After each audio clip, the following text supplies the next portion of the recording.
So we're going to have a look at how we can use the graphing to check our answers when we're integrating. So I've drawn a random cubic, and I've picked one that goes underneath the x-axis, because this is one of those ones where if you're trying to find the area that's trapped, you have to be really careful because this area underneath will be negative.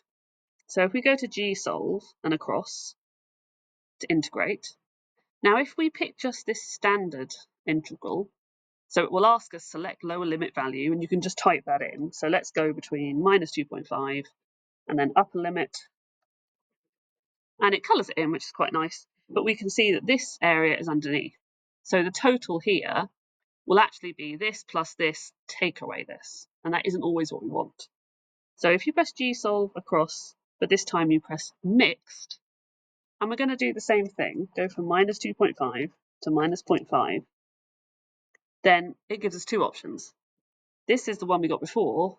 This is the absolute area. So it's these two, and then it makes this one positive and add it up.